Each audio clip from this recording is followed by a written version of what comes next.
Reading, Sun's Heir, Death's Guardian Quest of Passion. Valentine special inside the Empire State Building. The main elevator at the end of the hall dinged and the doors opened. The 7 heroes of Olympus, Nico D'Angelo and Talia Grace of the Hunters all stepped out. The 7 and Nico all explaining to Frank Jong the contents of a story concerning an alternate universe while Talia was wrapped up in conflicting thoughts on it, and trying to ignore the small smirks the others sent her way. The kids had just barely left the elevator when Hermes appeared before them once again. The god of messengers held his hands up. "Wait a minute there, kids. What is it?" Talia asked irritably. She just wanted to get back to the Hunters' camp and put this whole thing behind her until that dreaded sequel was delivered. If it was delivered, that is. She was conflicted about whether or not she wanted to see what happened next. "We got another one," Hermes announced happily.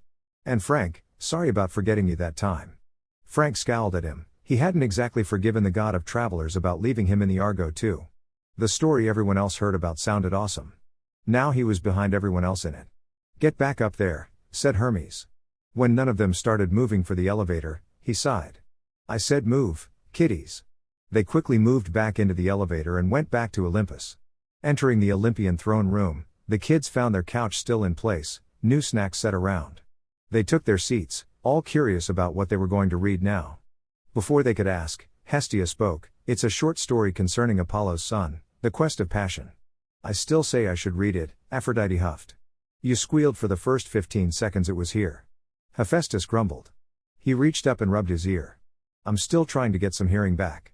Aphrodite opened her mouth to retort when Apollo cut in. "This is all very important, but it's my kid we're reading about here. Could we not get into a huge argument until after it's over?" "Apollo raises a good point," said Zeus. The other Olympians nodded, making Aphrodite and Hephaestus turn away with a huff. The king of Olympus turned to his eldest sister and nodded. She smiled gratefully at him and then cleared her throat. The snow was melting outside the grounds of Camp Half-Blood, the sanctuary of Greek demigods. Yes, they exist, as February came around. The nymphs were checking on the trees along the border, to see if any had died over the cold winter. Satyrs were preparing to bus out and pick up the kids for the upcoming summer as well as find a few new ones thanks to a few hints from the most recent addition to the camp's hierarchy. "Go Naruto," Annabeth smiled. At the top of the hierarchy was the camp director Dionysus, the god of wine, or Mr. D as he prefers to be called by the campers. Next was the activities director, Chiron, the famous center trainer of heroes. It was the most recently added cabin counselor who we focus on now as he rests in the branch of the largest pine tree that sat upon Half-Blood Hill. "Ugh, I hate February," grumbled our protagonist as he struggled to get comfortable in his perch about 20 feet off the ground. He was a youth of about 17 years of age with a handsome face, despite the fact his tan cheeks were adorned with 3 thin lines each, giving him a slight animalistic look, and his wild golden blonde hair blew slightly in the warm breeze. "Why are we hearing all this again?" Jason asked with a confused look. "It's a special, so they just state little bits of information if someone hasn't seen it before." Piper answered easily and her boyfriend nodded. His eyelids slid up as the sun rose, the light revealing his unique eyes, cerulean blue with small golden suns acting as pupils. A small smirk tugged at his cheeks as he watched the sunrise. "Finally getting off your ass? Good thing we got you that alarm clock for Christmas." Artemis snickered into her hand. Oh, her other nephew was brilliant. "Lousy no good." The sun god grumbled. He stretched out his arms and yawned, rolling his neck and electing a few cracks from his stiff vertebrae. His fingers interlaced and stretched above his head, causing his orange and red shirt adorned with the camp's name to slide up and reveal a small portion of his toned stomach. "We like ye," Aphrodite said shamelessly, "but stop teasing." She pouted, "Take it off." Artemis rolled her eyes. With a sigh he dropped his arms to his sides and shifted his seating to dangle his legs off the edge of the branch. The sunlight landed on him and he grinned like a fox. "This is our hero, the guardian of Hades' children, counselor of Cabin 13, Naruto Uzumaki, Namikaze." Leo gave a dramatic drum roll. "Mornin' Dad," he said to no one in particular. "You're only a minute and 30 milliseconds late, today. Let's see if you can't lower it tomorrow, shall we?" "Oh you little brat," Apollo said with pursed lips. Naruto suddenly sneezed, leaning forward far enough that it caused him to fall. "Ha! It's not funny Apollo," said Artemis as she scolded her twin, but he ignored her. He crashed through the branches, using his arms to protect his face, before landing on the rough back of a copper-scaled dragon with a grunt. The dragon gave a small snort as the blonde slid off with a groan. "Thanks for the catch, Peleus," said Naruto, his arms wrapped around his stomach from the rough landing he had. The young copper-scaled dragon, Peleus, looked at the blonde demigod with his snake-like head, yellow eyes gleaming with innocence and the youth that he had within him. He was young, hardly a year old, and just barely able to wrap himself halfway around the tree he lay beneath. Getting to his feet, Naruto pressed his hands against his back and pushed, cracking his back with a pleased sigh escaping his lips. His scrapes from the fall were already healing up, thanks to his natural bloodline, and he knew that he could have avoided the fall if he had been thinking clearly, but he wasn't due to just waking up after a disturbed sleep. "Seems the brat's getting content," said Ares with a snort. "That was sloppy, just plain sloppy." "Just like dear old dad," said the voice of a youthful male in the blonde's head. It was the voice of Helios, god of the sun. Why was he speaking in the blonde's head, you ask? Well, last winter on a quest to save Artemis, goddess of the hunt and moon, Naruto discovered that he was a new form of demigod. A sort of reincarnated god, able to speak with the former Titan god Helios within a portion of his soul dubbed the Fade and use the power of the once fated god to fight. This discovery led to his victory over the Titan Atlas and the rescue of Artemis, Naruto's aunt. This made Naruto not only a reincarnated god of the sun, but it also made him the son of Apollo, god of light and the replacement god of the sun. What that meant, Naruto wasn't sure. "None of us are," Athena said pointedly with a frown, wondering how this status would affect them down the line. "Oh, no one asked you," said Naruto to Helios. He often got witty quips after something happened to him, such as falling out of a tree after sneezing or getting kissed on the cheek by a goddess. Helios really liked to bring up that kiss from Hecate a lot during their conversations.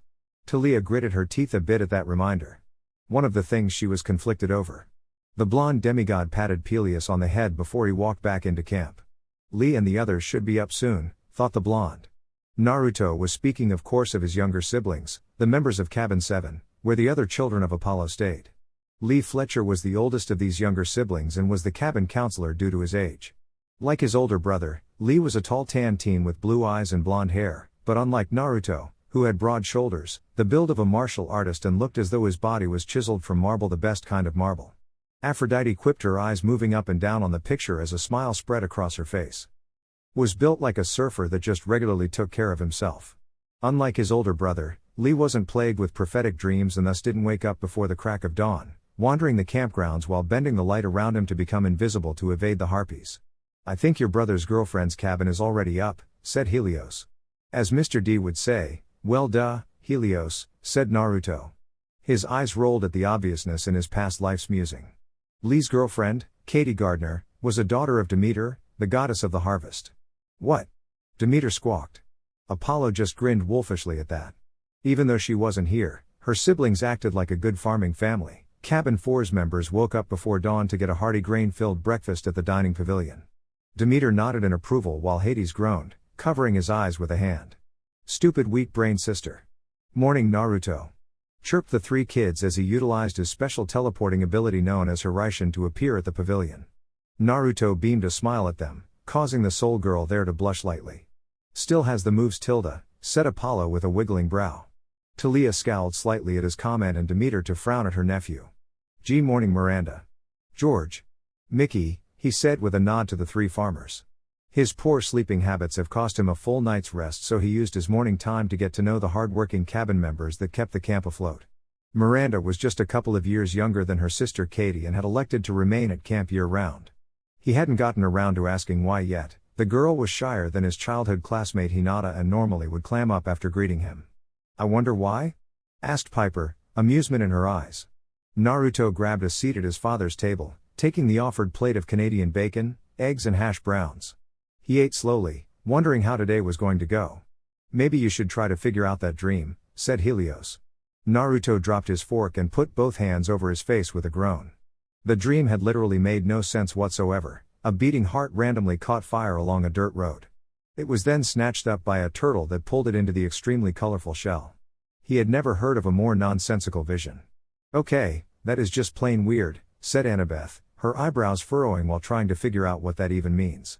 "Well, it is a Valentine's Day special." "It's kind of obvious," said Aphrodite with a smirk. "Don't you think I have been, Mr. I'm the know-it-all prophet?" Naruto asked irritably.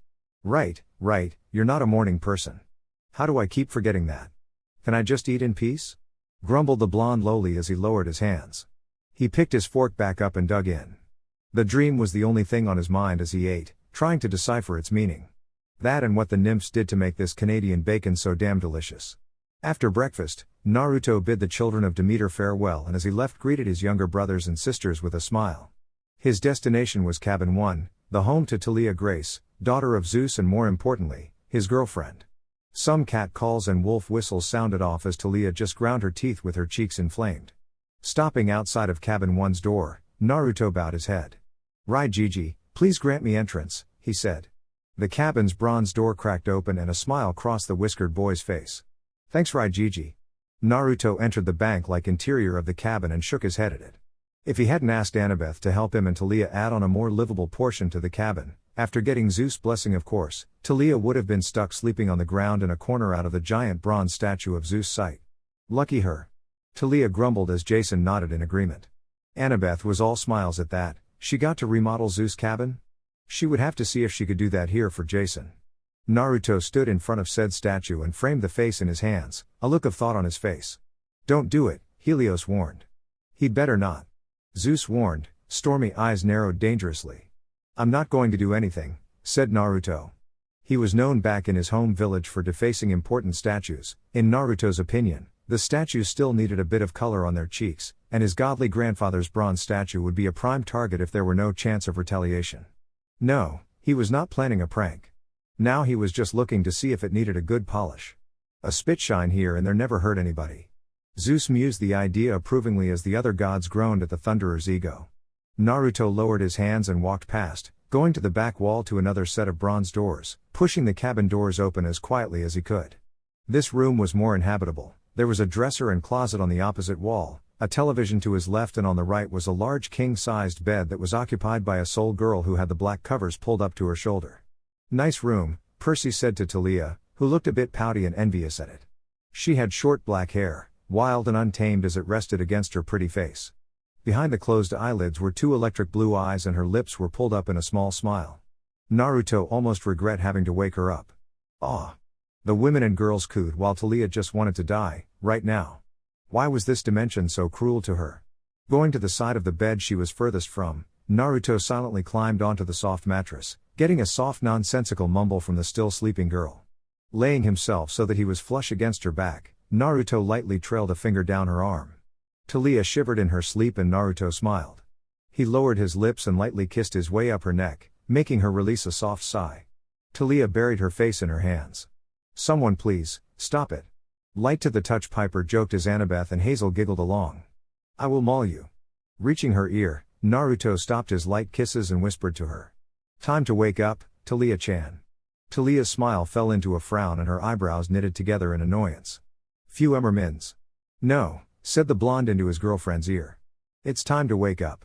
"Snuggle closer," said Leo with a stage whisper, an ear-to-ear grin on his face. "Quiet, elf boy."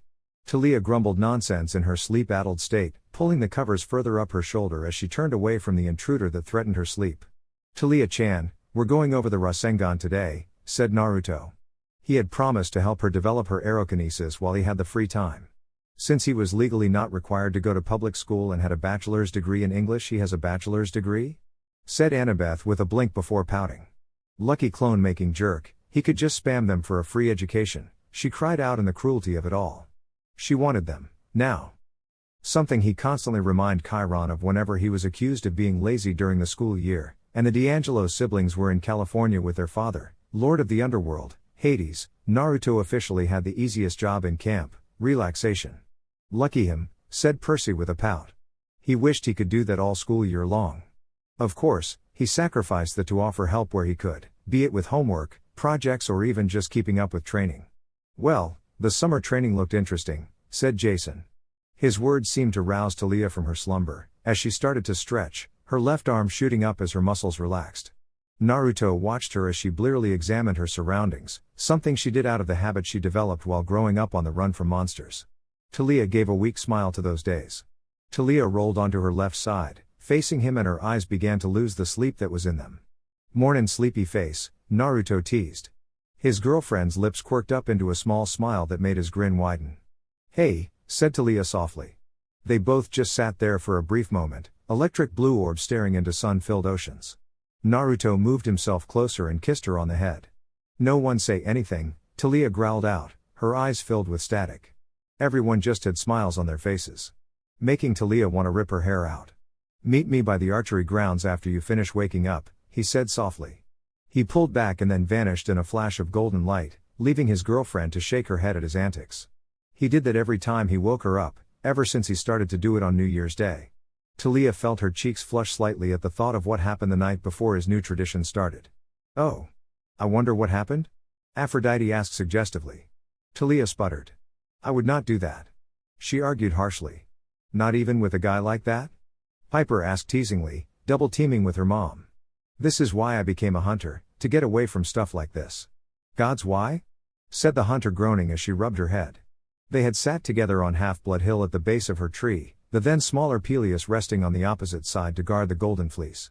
Talia sat in her boyfriend's lap, both of them watching the fireworks that the members of Cabin 9, Hephaestus children, had put together. See? No sex, just boyfriend and girlfriend stuff. The hunter said in triumph to the love duo. Only Aphrodite was pouting while Piper giggled. She was just trying to get a rise out of Talia. At midnight, Naruto, who had a relatively good sense of time as the reincarnated Titan god of the sun, had pulled Talia into a kiss that made her toes curl. Nico whistled at the picture with a grin as Talia paled. Oh no, she said. Their soft kiss turned into a small makeout session that was relocated to her cabin. Oh yes, said Aphrodite with a purr. Slowly, their session got hotter and hotter until Naruto forcibly broke away, both of them panting. No, said the Lady of Doves as she pouted. Oh thank the gods, Talia said, wiping her brow of nervous sweat. When she asked why he stopped, Naruto said that he didn't want them to go too far and gestured to his reaction at her enthusiasm. The girls blushed at the sight as the boys turned away, slightly jealous. At least he's considerate. Talia quipped, thankful her other wasn't rushing into things or being forced to. It was the first time Talia realized that they had somehow during their activity removed not only Naruto's shirt but hers started to come off as well. Nice, said Leo, getting punched in the shoulder by a frowning Jason. I have got to stop thinking about that, Talia thought as she tried to shake away the heat in her face. Oh, she so wants to break off a piece of that. Annie. She rolled out of bed and went to the shower, cleaning up quickly before dressing in her usual punk attire and pulling her disguised aegis onto her left wrist. She grabbed her mace canister and her leather jacket on her way out of the temple, quickening her pace as she recalled what Naruto had told her what he was going to try to teach her the day before. The Rasengan. It was the pride and joy of Naruto's arsenal, his ultimate attack with over 50 theoretical variations, 13 practical versions Naruto himself developed. Athena looked on in intrigue at the technique. That was a lot of possibilities for one move. According to him, Apollo hadn't managed to complete the technique before his death as Minato Namikaze, and for 15 years it was used in various incomplete forms. Naruto managed to complete the technique at age 15 with the use of wind, his chakra nature that had since changed to fire due to his resurrection. Zeus grumbled at that one once more. Hades just smirked. But it came with a drawback of nearly taking his right arm off. This was before he could regrow limbs, so it was dubbed what his country called a forbidden jutsu, a technique that would land you a kill on sight order for illegal use of, and it was an S rank 1 at that due to the one-hit instant kill it was known for. And I get to learn it? Talia asked, her eyes gaining this hungry look in them. She wouldn't be learning that technique, Talia deflated at that. As Naruto had yet to reattempt using the attack, or any of them for that matter. Since she wasn't born in the Hidden Lands, Talia lacked the one energy that Naruto used, chakra, and was left with her control over the elements. He said he would start her on duplicating the attack with wind. So a bastardized version of it? Said Hazel. Using wind for that chakra stuff does sound interesting, said Jason, leaning a bit forward with intrigue. Excited, Talia nearly ran to the training location, but she managed to keep her cool as she walked. So eager to learn, Annabeth teased while Talia just gave her a smug look. For a move like that? Sure. As she approached the archery grounds, Talia saw Naruto hanging from a tree by his knees, performing some physical exercise of his own. She almost wanted to call him obsessed, but that's just how he was. If he was left waiting for too long, he would do one of two things, either plan a prank worthy of Hermes' mind or drop to the ground and start doing push-ups. His hard-working mentality made him a great trainer, and there were other perks to his constant physical activities. Evidence was all over his body, and Talia wouldn't say it aloud, but she loved it. You bet she would, said Hazel, looking at the chiseled chest of the young adult. Frank frowned a bit, but she just nudged him in the arm playfully. Unfortunately, His physique also attracted attention from other girls. Duh? Said Piper with a roll of her eyes. Her sisters would be all over him if Talia wasn't around. Didn't mean they wouldn't watch the goods. Talia had caught many of Aphrodite's daughters staring at him. More than once a nymph asked for his help when a satyr was more than willing to do so, and even some of the minor goddesses were popping in to get a look. "My kid rocks, plain and simple," Apollo gushed with a shit-eating grin plastered on his face. None more so than Hecate, who had come very close last winter to making Talia lose her cool. "Well, what with Helios and all," Percy said with a smirk to his cousin, who frowned at him with narrowed eyes. The daughter of Zeus shook her head once more to clear away those unsavory thoughts, focusing on her dangling boyfriend that was supposed to be teaching her something new. "Whiskers, I'm here. You can stop showing off now," said Talia as she noticed a few dryads popping out of trees just to get a look at the blonde's bare chest. "They're not the only ones," Aphrodite said, a saucy grin on her face as she ogled the image shamelessly. Artemis just groaned into her hand. She stopped brothering to reprimand the love goddess. It was a pointless endeavor. Instead of react, she decided to ignore them in favor of her boyfriend, who beamed at her while upside down. "You sure you don't want me to continue?" he said. Talia rolled her eyes, her smile still in place despite his teasing words. "Get down here and teach me the raisin gun thing," Talia said. "Now that sounds interesting," the god of madness said with a grin. Naruto dropped down from his branch and flipped in the air, landing on his feet with a soft thud. He picked his shirt up and pulled it back on as he walked up to his girlfriend. The perks of being a child of the sun god and the reincarnation of another included not being affected by the cold winter air. Where some may need heavy coats, Naruto would just need a light jacket. He was also a very good space heater according to Talia. For those cold winter nights," Annabeth said, batting her eyelashes to Talia, who had some pink on her cheeks. "All right," said Naruto as he stood across from Talia. "To make the Rasengan, one must be able to manipulate chakra that would cause it to rotate in several simultaneous directions while adding power to it until it becomes self-sustaining. In short, this attack is all about control, power, and constant direction at the same time." "And Apollo was the one who made this?" Athena asked questioningly, doubt in her tone. "I'm right here, said Apollo with a frown. "We'll start with the first step, rotation. Observe." He held his hand out and the technique came to life slower than usually in his palm as a light blue orb no bigger than a tennis ball. There were ripples along the edges of the sphere that he gestured to. "As you can see, we have the beginning of a sphere and it slowly starts to go out of control as you increase the rotation. But if you add more power to it, the small sphere began to even out as it grew in Naruto's hand to the size of a softball."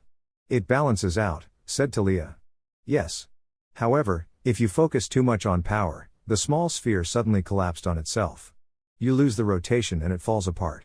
"Exactly. That's why this is all about finding balance between the two. You can manipulate the wind to a pretty decent degree, so let's start by making a small sphere of wind." Jason hummed and held out his hand a bit and was about to try himself, but Piper grabbed his hand. "Save it for later, Jason." The blonde Roman pouted somewhat uncharacteristically. "Okay," said Talia. She held her hand out and closed her eyes in an effort to focus. Sure enough, after a moment she felt the chilly air above her hand start to gather and compact until there was a barely visible orb the size of a golf ball above her hand. "Rotate it, don't compact it." Talia narrowed her eyes at the small orb, a bead of sweat balled up on her head as she concentrated and sure enough, the wind orb began to expand until it was just smaller than Naruto's first orb. "Go me!" Talia cheered with a grin, memorizing what she was seeing for herself. "Good. Now, speed the wind up. You can't power it yourself, so you'll have to make it move faster instead." Talia nodded, trying not to break her concentration as she thought about the wind becoming faster. The small orb of wind began to even out until it was the size of a baseball. "Nice. Keep going, make the ball bigger, make the wind speed faster until you don't have to control it." Talia gritted her teeth as she tried to do just that. The wind within the sphere sped up. It was going faster and faster. "Don't forget about the direction of the wind," said Naruto. "I've got it, Whiskers," said Talia. "And there goes the concentration." Annabeth shook her head with a smile on her face. No sooner did she say that did the attack expand out of her control and burst, making Talia fly back to the ground. "He distracted me." Talia pouted, it wasn't her fault. Nope. Not at all her fault. She groaned and tried to put her hand on the ground to help her stand up. Talia hissed in pain as soon as she put pressure on her hand, pulling it off the ground and looking at it. Her palm was covered in burns from the friction of the wind hitting her hand. Jason winced, along with a few of the other demigods. That had to hurt, said Leo with some skittles. Friction burns are just plain annoying. Talia frowned, but the power of the wind at that to her? She wondered how powerful it would be against an enemy. Ow, that has to hurt, said Naruto. He was kneeling next to her and covered her hand with his. Generous father above, please heal my love. Oh how sweet, Aphrodite gushed. Smooth, healing and romantic, my kid still rocks, said Apollo as he smirked haughtily. Talia's hand healed under a flash of golden light. Naruto gave a vulpine grin to his girlfriend. There. Want me to kiss it, too? Annabeth and Piper made kissy faces at Talia, but she just pelted them with M&Ms and pretzel nuggets. Ha ha. Talia retorted with a sarcastic laugh, making him chuckle. Naruto grinned and helped her to her feet. She immediately began again, her stubborn determination fueling her desire to nail the training exercise. Of course, a move to get stronger, why wouldn't I try again? Talia questioned with a smirk. Getting some eye rolls from her friends, but they smiled a bit too. They trained for hours, Naruto healing Talia up whenever the attack would backfire on her and only breaking for lunch. After their break, they immediately dove back into the training on Talia's insistence. Naruto thought it was very amusing to see his girlfriend get all worked up, though he kept that sort of information to himself since Talia had vented her frustrations on an archery target, causing the sack to explode from the force of her lightning bolt. Of course she would. Hera and Hades deadpanned. It was around dinner that Naruto made Talia stop. He had to go as far to throw her over his shoulder, despite her protests and threats of electrocution. Talia didn't carry it out, being far too exhausted from her constant attempts at the mock Rasengan she was trying to create. He stopped her protests at his method of carrying her with a firm swat on her jean-clad rear, getting a very girlish yelp that made him laugh. Talia cried out in embarrassment as she buried her face in her hands while everyone snickered or laughed at the moment. All Talia could think was, a swat to the rear? For real? Why? Her retaliating pound on his back made him put her back down, getting an embarrassed punch in the shoulder despite the lack of an audience.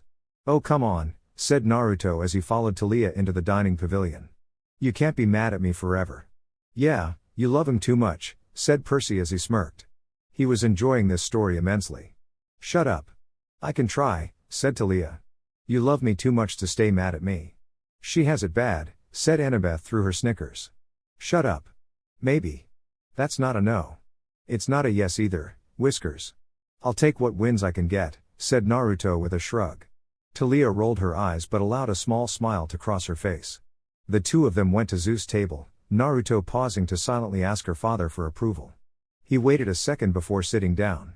Naruto looked at his girlfriend with a smile. So, tomorrow is Valentine's Day. Finally, Aphrodite shouted with a shit-eating grin. Artemis made a gagging motion as Hermes groaned, one of his busiest days. What about it?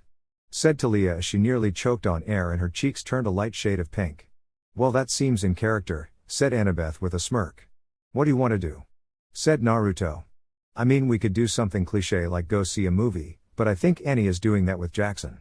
Annabeth choked, her cheeks pink.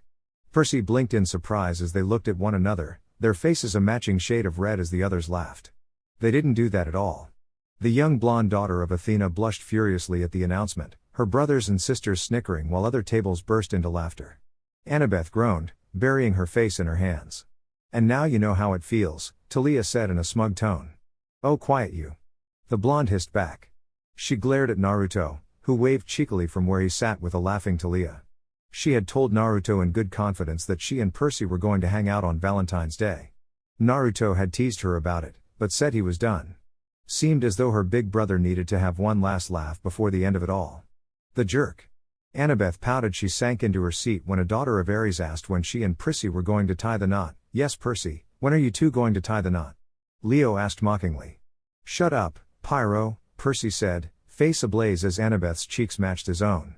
Annabeth's face flushed bright red and she swore that she'd somehow get Naruto back when Mitchell, a son of Aphrodite, asked her how long she'd been dating Percy.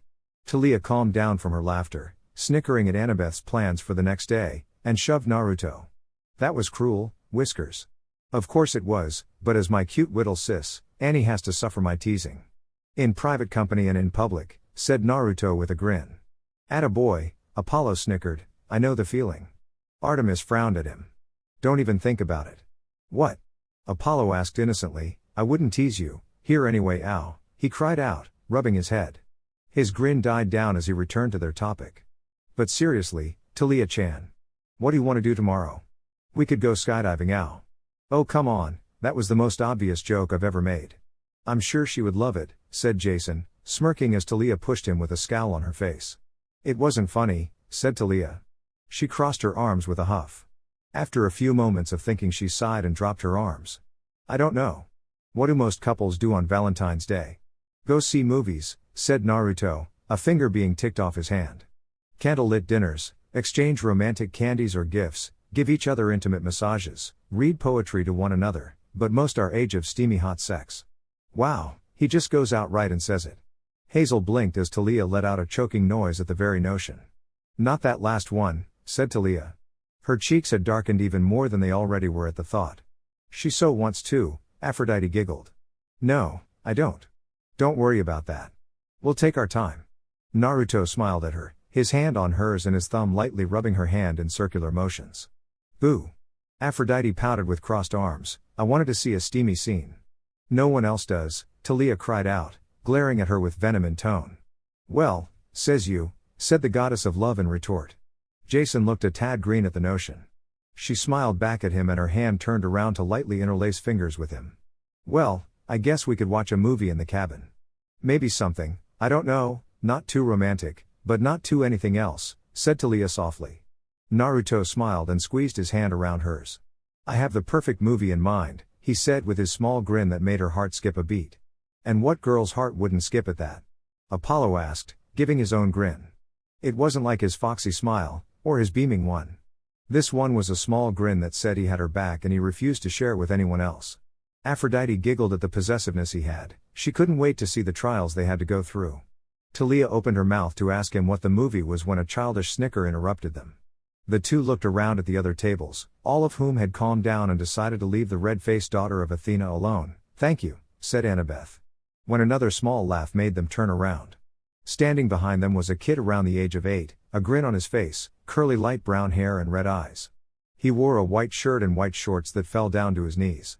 White tennis shoes covered his feet and 2 white wings sprouted from his back. Oh excellent, my little Eros. Aphrodite cooed, he was just so cute. Ares just gave a grunt at seeing his mommy's boy son. Why couldn't he be tougher? Oh no. Talia paled. Mother was right, you two are very entertaining to watch, said the kid. He looked at the whiskered blonde. Especially you. First time I've actually seen a male godling that knew how to treat a girlfriend at your age. The boyfriends in the room felt put out, but the girls seemed to agree with the minor god. Naruto did seem to know what he was doing. And that stung at the boyfriend's pride somewhat. Mentally 22, said Naruto. His eyebrows were furrowed in confusion. So, who are you? Eros is the name and romance is the game, said the child-looking god with a grin. You two are perfect. Wow, even the god of love says so, Annabeth teased Talia. Talia was oddly quiet on that and just looked away, a spike of jealousy coming from her heart. Perfect for what? Asked Talia. As you said a second ago, Naruto Uzumaki, St. Valentine's Day is tomorrow, said Eros. Mother does love that day. Seeing so many forms of romance makes her so happy. As such, she gave me a job to inspire people to take actions that they normally wouldn't on any other day of the year, except for maybe New Year's Eve. However, I recently had a disagreement with father. He's taken my bow from me and hidden it. You what? Aphrodite shouted, standing from her throne and glaring at Ares with power waving off of her. Shit, Dite. Other me. I'm not that stupid. Ares waved off in a panic, retreating into his throne. Aphrodite glared at him for a moment and sat back down, refusing to even look at him, getting the war god to silently curse. Percy snickered along with the rest of the gods, and Ares just sneered at the water boy. I thought the gods couldn't take another symbol of power, said Talia with a confused frown. That's true for the Olympians, said Eros with a frown. They cannot take another symbol. For minor gods and goddesses, they can do whatever. It's no wonder some have shifted to side with the Titans. The gods shifted a bit as their children looked at them with frowns. It does explain some things to the demigods at least. As if not having a cabin for their kids wasn't bad enough. That's very concerning, mumbled Naruto. He pushed the thoughts about what was to come later on aside and focused to the problem at hand. So you want us to find it? Any hints on where to start? Wait, why us? Talia asked. Because I said so, that's why, said Eros as his arms crossed. How mature, Artemis said with a roll of her eyes. I wonder where he gets it from. She asked condescendingly. Oh, hush you. The love goddess waved off, her mood still somewhat soured. Just let it be, Talia-chan, said Naruto, putting his hand on the shoulder of his defiant girlfriend. When she faced him, Naruto gave her a look before returning his attention to the minor love god. Where should we begin? I'd start with Detroit, Michigan, said the god. Knowing my father, he's going to be at a biker rally tonight, get in a fight or 7 tomorrow, and then come back to Olympus to celebrate Valentine's night with my mother. Ares had a large smile on his face while the Lady of Dove had a grin on hers. Hephaestus shook his head. The demigods had an interesting shade of green on their faces. Thanks for that heads up, now I'll never get those images out of my head, said Naruto. While he rubbed his temples, Eros chuckled. You are funny, said Eros with a grin. He looked at Talia. Keep a tight grip on this one, little lightning girl. And Uzumaki, I want my bow back by midnight tonight, or my mother's heart won't be the only one that's shattered. The god of love gave the too cruel smirk, spreading his wings and taking flight with a childish laugh before Talia could ask what he meant by his statement. Little ass. Talia grunted. Oh Talia, he's just playing. The love goddess stated with a smile, besides, my other no doubt loves you too far too much to let you separate from a god's interference, she stated with a matter-of-fact tone. Oh, lovely. Talia dryly replied. Naruto was rubbing his temples in frustration as he tried to forget portions of what Eros said, keeping the threat in mind as incentive not to fail. He stood up from the table and went towards Chiron's, Talia following after him. Just got a visit from Eros, god of love and desire, he gave Talia and I a quest, said Naruto to the centaur, making Chiron choke on his meal at the surprising statement. We'll be back at tomorrow at the latest. Wah-bah-huh? Chiron was at a loss for words. He understood what Naruto had said, but was still trying to recover from the sudden information. Before he could argue against the statement, Naruto vanished in a flash of light. The blonde returned a second later, his golden bow hanging from his belt and his quiver hanging over his shoulder. He was once again wearing his white jacket with blue flames, the Uzumaki spiral on his back. Don't wait up, said Naruto as he wrapped his hand around Talia's waist. The two of them vanished in a bright flash of golden light. Now that was smooth, Leo said with a nod, it was like a casual superhero thing. He got some nods from the other guys, too. Leaving a befuddled Chiron behind along with a smirking Mr. D. Well, at least he told you they were given a quest before they left, said Mr. D with a smirk as he took a sip of his Diet Coke. Yes, very considerate of him. Mr. D mused with a sip of his own drink like his counterpart. Naruto and Talia came out of the Hirishin right in front of the Spirit of Detroit outside of the city's government building. Naruto stumbled back and rested against the bronze statue. Winded from the far distance, he teleported. So he does have a range on it. Jason observed intently. More like the chakra he uses for the technique, so the longer the jump, the more energy it takes. As long as he has the energy, he could go anywhere. Annabeth interjected, critically analysis the move as well. Smooth move there, Uzumaki, said Helios with a chuckle. You do know you could have just taken Zephyr, right? We have a limited amount of time and I didn't think it out, alright? Uzumaki act, not think child of Apollo everybody, Hermes joked. Hey, unless there's a new seal we haven't tried, Naruto thought to his past life. Talia put a hand on his shoulder and gave him a look of concern. You okay, Whiskers? She asked. Yeah, just a bit tired from the distance we moved to, said Naruto. He smiled reassuringly at her and stood upright as she retracted her hand. He sighed and looked at his wrist, doing a double take and groaning. Oh, great. I forgot Q back at cabin 13. He's never going to shut up when I get back. Ah yes, the demon accessory with attitude. Aphrodite sniffed in distaste. Things still cool. Ares mused, still wanting his own. On the bright side, I'm the only voice in your head right now. Helios said. That's reassuring how? Hazel asked in a blink. Oh, who asked you? Mumbled Naruto. What? Talia asked. Nothing, Talia-chan, just talking to myself, said Naruto. Understatement much? Nico asked with a smirk. If you say so, said Talia. So what are we looking for? Not what, but who? Eros said his father took the bow, said the blonde demigod. Then who's his father? Said Talia. Naruto gave her a look of disbelief and she met his eyes before it clicked. No way. Took her a minute there, Athena joked lightly, getting a scowl from the hunter.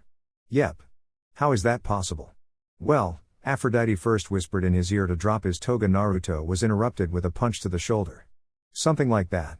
Ares admitted, getting some gag noises from the kids. The images, they burn. I know that, You perverted idiot. Well, excuse me for making sure. I meant, how did he make Eros? Eros takes after his mother. He's like Jackson, total mama's boy. Hey, Percy cried in outrage, the very thought of being like some child of Ares made him angry. Well, it's true. Nico pointed out, getting some nods of those that met Sally Jackson. You guys suck. Percy pouted with crossed arms, a miffed look on his face. It's okay, Annabeth said, patting his shoulder reassuringly. Oh. Yeah. Well, on the bright side, we don't have to waste time looking for my sore loser of an uncle. Snickers came from the gods as Ares growled heatedly. Why? Look. He pointed down the street to their right as a giant motorcycle turned in their direction. It was black and had a flame decor about it. Naruto rolled his eyes as the biker pulled off the road and onto the sidewalk, the engine idling as he put the kickstand down. The tall, handsome and scarred form of Ares walked towards them, coming to a stop a good distance away with his arms crossing over his massive chest as he glared at the blonde from behind his wraparound sunglasses. What are you doing here, brat? Can a guy come visit his uncle? Said Naruto. Ares' eyes narrowed visibly as the light behind the sunglasses intensified. Please, as if I would actually believe that. Ares snorted. The blonde rolled his eyes and crossed his arms. Geez, thanks for the vote of faith. If you have to know, Eros sent us to get his bow back. So he didn't go crying to Dite? Good for him, said Ares with a proud nod. It's about time that Punk started to take action. Well, he does come to me more often than not. The Lady of Doves said. Ares snorted with an eye roll, he did. And it's also good that Aphrodite didn't find out you might have ruined her favorite holiday, said Naruto. Talia smirked at her half-brother as he glared at the blonde. Busted. Aw, shut it, speed stick, Ares sneered to his younger brother. Shut it, brat. Guess Jackson isn't the only one in sync with this story. Athena mocked with a smirk, getting a grumble from her brother.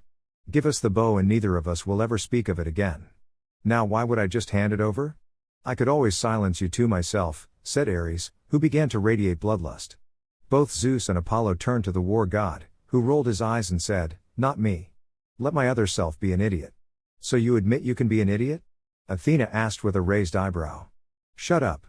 His bloodlust made Talia slowly reach into her pocket for her mace canister and Naruto's hand started to hover over his kunai holster. Hey! Snap out of it. Helios' voice broke Naruto out of his rising urge to fight. The blonde shook his head and his hand that had uncapped his kunai holster reached up to press against his temple as he groaned. A final shake of his head cleared the angry fog that had been rolling in and Naruto snapped his sun-filled eyes on his smirking uncle. You could kill us, he began, but do you really want to deal with Aphrodite after killing a pet project of hers? He raises an excellent point. The love goddess mused with a stroke of her chin. Touché. Ares scowled and shifted to his other foot uneasily at the thought. The last time he did that he had blue balls for nearly 200 years. The gods snickered at that as Ares groaned. He had a lot less kids during that time since Dite made sure he got the full treatment of that punishment. Well, since you put it that way, I guess I could give you Eros' bow. Well, that was easy, said Talia as the desire to fight faded away from her. She looked down at her spear in confusion. Why did I pull this out? Too easy, said Helios. Agreed, thought Naruto as his eyes narrowed. He was getting the feeling that he was about to be extremely disappointed. Well, it is only the middle of the story, it would be boring if it ended now. Apollo nodded with crossed arms. I would give you the bow, said Ares with an evil grin on his face, if I still had it. There's the punch line. Nico deadpanned. Why did I know you were going to say something like that? Said Naruto.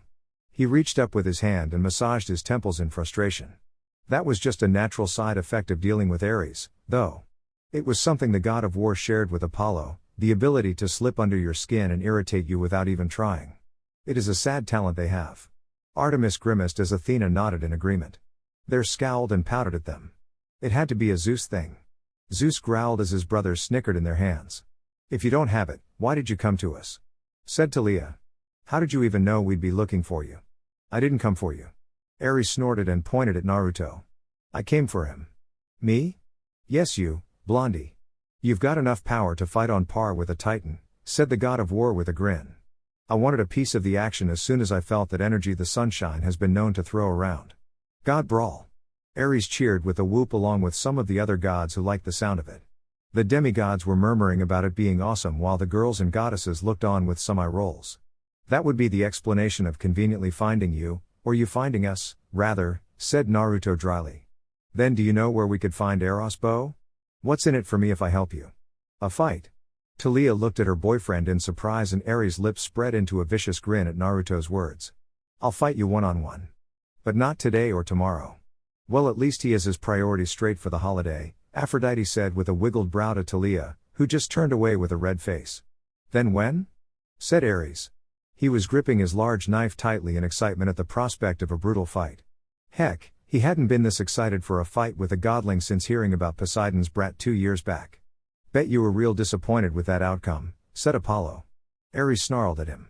You pick. Any other day of the year aside from today and tomorrow, those are my terms. Take it or leave it.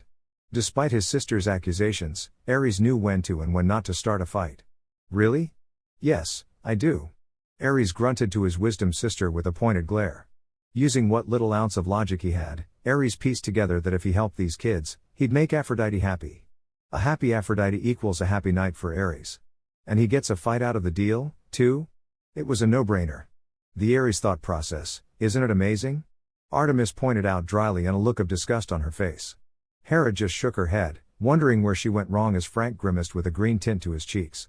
Done, said Ares with an eager grin. He offered his hand that Naruto hesitantly took. The blonde demigod grunted as their hands burst into flame when Ares crushed his hand. We'll fight on the bloodiest day your life has ever seen.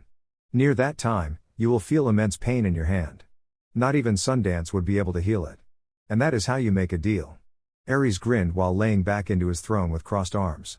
More like being juvenile. Athena argued. Percy wondered who would actually win. Sure, he got lucky, but even he had to admit that he felt Naruto could take his war cousin. Fine, said Naruto.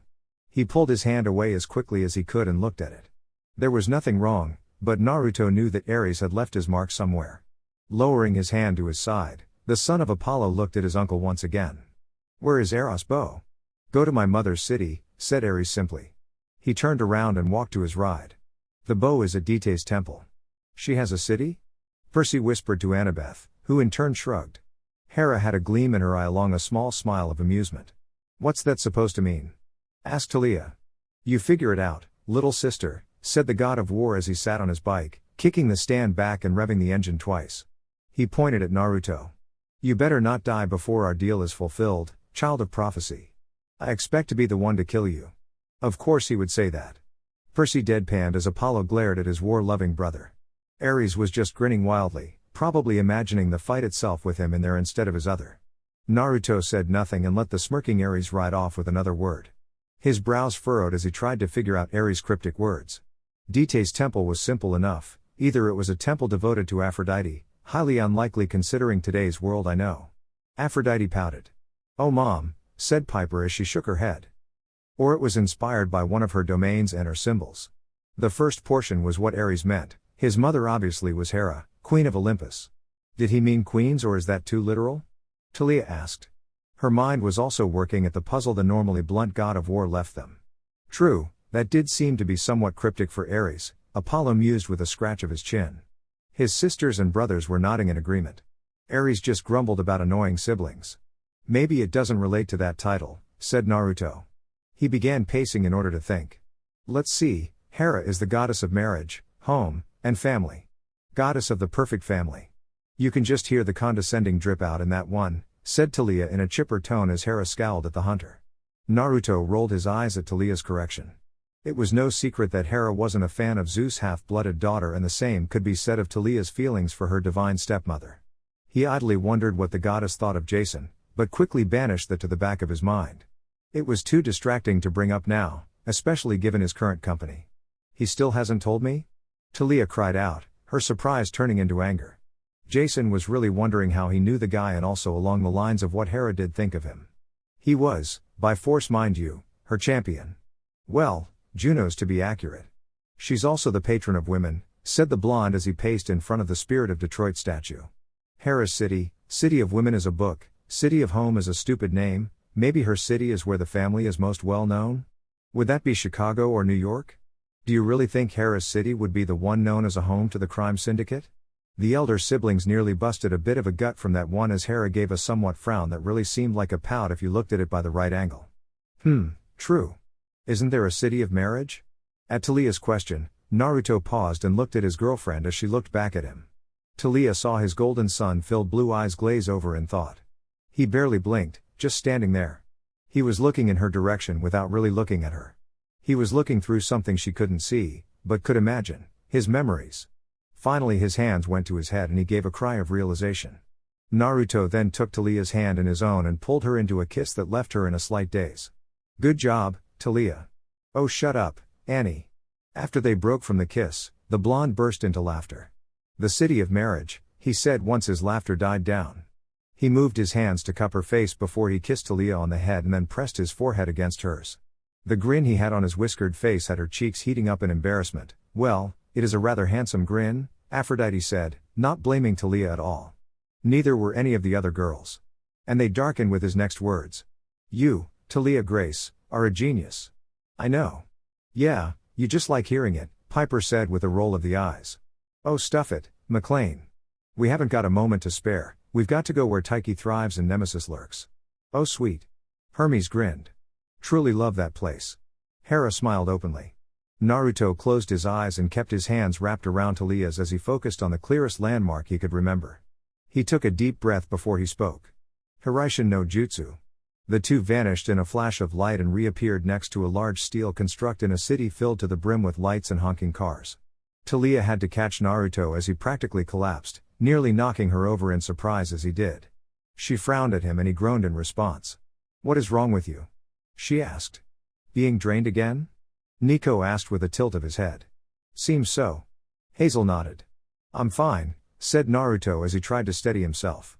His legs gave out again and he released another tired groan. "Or not. It's weird, I didn't have this much trouble last time I teleported across the country." "Well, maybe my father doesn't want you to abuse it." "Possible." Zeus huffed in amusement. "Or maybe there's something else regaining strength," grumbled Naruto as he righted himself with Talia's help. The gods and their children frowned at that. He grinned at her. "Just get me something delicious to eat and I'll be back to my prime in no time, no need to worry." "If I was worrying, you'd know," said Talia with a roll of her eyes. "Yes, we'd all know. You'd be beaming him over the head or something, and yelling, lots of yelling." Percy smirked at Talia. She just growled at him with pink cheeks. "Zip it, wethead." She looked away from her boyfriend and tried to focus on the bright buildings, her pupils still adjusting from Detroit's dusk lighting to the lighting here. "Where are we, anyway?" "The city of marriage," said Naruto. Looked up towards the nearest source of light, the tower right next to them. Talia followed his gaze and gasped as she recognized the sign. Naruto's lips spread into a wide grin. "Talia Grace, welcome to fabulous Las Vegas, Nevada. Now it makes sense." Percy nodded along with the rest of the demigods. "Do you know how many marriages happen there?" Hera asked in amusement. "Mortals, silly things they are. Not that I'm really complaining, more power to me," she boasted with a proud smile. The demigod couple wandered north through the southern portion of the Las Vegas Strip, stopping at the Mandalay Bay Hotel and Casino to get some food. After tricking the mortals with some weak use of the mist on Naruto's part, the two were seated at a table of a smaller restaurant within minutes. Naruto had asked for a steak and Talia asked for a burger, when the blue-eyed girl looked at her boyfriend questionably. "So what did you mean back at the sign, Whiskers?" she asked. "About how something else could be regaining strength." Naruto nearly choked on the water he was drinking. He hadn't expected her to catch that. "I'm not stupid." Talia grunted out. "Of course not, Talia." Annabeth nodded agreement. "Annie." Jason just patted his sister on her shoulder. "You're going to lose that hand in a second, Jason." Jason stopped patting and retracted his hand. "I didn't mean anything, Talia-chan," said the blonde as he looked at her. He gave her a reassuring grin. "Just your lovable idiot muttering nonsense. Don't lie to me, Whiskers." "She's got his number." Leo grinned. "Well, my kids can't lie, so, it really can't be helped." Apollo argued weakly. "No, I think that Talia just has him on a tight leash." Artemis grinned wickedly to her brother. Apollo just pouted while Talia grinned. Okay, look." After he looked around for any sort of Greek, or Roman, that could be listening in, Naruto leaned in and spoke lowly. "My Hiraishin might be weakening because of the Crooked One's supposed return. It's a time/space technique, half of it requires time. He had the domain of time. Well, that would explain some things." Zeus muttered to himself with a rub of his beard. "I thought that your teleporting went through my dad's domain," said Talia. "Only by technicality. The domain of space belongs, technically, to Oranos, the original Sky Lord." But since Rai Gigi claimed the title as his own, he has command over space. Since the defeat of the Crooked One, Rai Gigi has been watching the domain of time, hence why Dad and I have been welcome to use the Hiraishin without problems. If this issue keeps up, I'll have to set up an anchor seal. Zeus hummed at the explanation, before conceding that would make sense. If the Crooked One does come back, what then? Well, Dad and I can kiss Hiraishin goodbye until he's stopped. It'd be too much of a risk to use freely. Indeed. Athena frowned as Apollo just looked put out. No teleporty powers? Lame. Do you think Luke would actually? I don't want to assume he will, but, said Talia, trailing off near the end. Talia and Annabeth grimaced.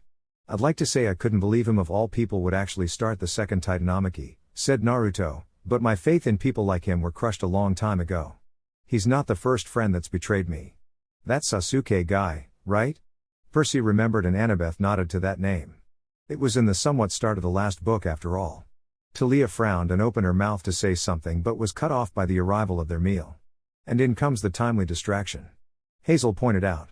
Naruto's demeanor quickly turned around as he gave their waitress a charming smile and a kind thanks that had the young woman blushing. Show 'em your moves. Apollo. Wah? I'm just playing around, sis, relax. The blonde quickly dug into his meal without another word, silently telling Talia that the subject was closed. She didn't like it, damn right. Talia frowned. But pushing the matter right now wouldn't be the wisest thing to do on her part. With reluctance, she dropped their conversation and dove into the burger that was placed before her. You and your burgers. Annabeth grinned. Best food ever. Talia nodded with a big smile. Ah, cheeseburgers. Demeter sniffed. She begged to differ. Their meal was quiet, unnoticed by the excited commotion around them by vacationers and gamblers alike. The atmosphere was tense, but slowly dropping as they ate. By the time they had finished, their silence had broken a little, and after the check had come, paid for by a very generous and unaware employee of the hotel, Naruto was good with his hands. Go kid. Hermes grinned and nodded approvingly. Artemis frowned. Please stop encouraging such behavior. What? I'm the god of thieves, Artemis, got to give credit where it's due. The two were once more talking openly, this time staying focused on the quest Eros had given them and the clue Ares gave. Aphrodite's temple, could it be at Caesar's palace? Talia asked. Possible. Jason nodded along with Hazel and Frank. That'd be a little too obvious, said Naruto with a disagreeing shake of his head. Plus, that's a Roman hotel, not Greek. Is there a Greek hotel? The Lotus Hotel. Percy, Annabeth, and Nico blanched. It can't be there, by the time we find the bow we'd be too late. That's true. Let's think about the area. We're in Las Vegas, the Sin City and also Hera's City, because of the high marriage rate. How do you know all of this? An idea for a story hit me and I just researched the crap out of Vegas one night. Now I'm interested. Apollo hummed as he leaned in close. A story? Talia gave her boyfriend a confused look. Did I mention I had a degree in English and creative writing? Right. And you did that, how? Cage Bunshine. Isn't that cheating? I know. Annabeth looked particularly jealous at the reminder. Percy sighed and rubbed his girlfriend's shoulder. Nope. I retain everything a clone learns. I earned those degrees fair and square. Cheater. Whatever, Whiskers. Back to the task at hand, said Naruto. There's almost 40 major casinos on the strip. One of them has to reference Aphrodite. Well, what do we know? Said Talia as they walked north from Mandalay Bay. She's the goddess of love. And beauty, lust, desire, and sexuality, said the blonde with a shake of his head. Not to mention being known as the Lady of the Doves. Doves are in magic acts, shit, we might as well go frisk Siegfried and Roy. The demigod snickered at the joke. Talia snorted at the frustrated joke he made. Naruto sighed as they walked down the strip. If only he could figure out what his uncle had meant by Aphrodite's temple. Goddess of love, beauty, lust, and desire, what a broad title. No wonder it was often shortened to Goddess of Love. Naruto and Talia walked out of the way of a small crowd watching a street performer, a human statue. The blonde appreciated the music but the silent dancer didn't do him any favors with the distraction. Watching those guys is like watching a mime, murmured Talia. Naruto nodded in agreement when it hit him. And Talia's casual statement strikes again. Piper blinked in surprised. I know, I really think he is overthinking this stuff. Annabeth nodded. Leave it to the simple-minded common owl. Percy yelped from a shocking punch. Talia clenched her static fist. Got anything else to say, kelp brain? No. Good boy. Modern mimes, the goddess of love in Las Vegas had one thing in common, France. Mimes are notorious in America for being a French stereotype. Aphrodite and her children were notorious for speaking and understanding French, the language of love, and Las Vegas had a casino named and dedicated to the infamous City of Lights, Paris Las Vegas. True. Aphrodite nodded, nice deduction. I know where we need to go, Naruto said, grabbing Talia's hand and vanishing in a flash of light. They reappeared outside of a large casino and hotel that drew its inspiration from many locations and monuments in France, the most notable being the scaled replica of the Eiffel Tower. Naruto wasn't as drained as he was from the 2 other trips, but that was because of the much shorter distance compared to the previous 2 jumps. Naruto moved his right arm to wrap around Talia's shoulder and he waved his other hand in front of them, speaking with a very obviously fake French accent. Just you and me, alone together, in a honeymoon suite near the Eiffel Tower. Is very romantic, no? Oui. The goddess of love smiled. Talia had a small smile on her face, it was kind of funny. Knock it off, Whiskers, said Talia, lightly laughing at his antics and shoving him lightly. Alright, well we found Aphrodite's temple. Now we just have to search the place, said Naruto as he and Talia walked into the casino. They entered the lobby and were blown away by the interior. Naruto whistled at the modern temporary layout, the white marble and polished brass looked amazing.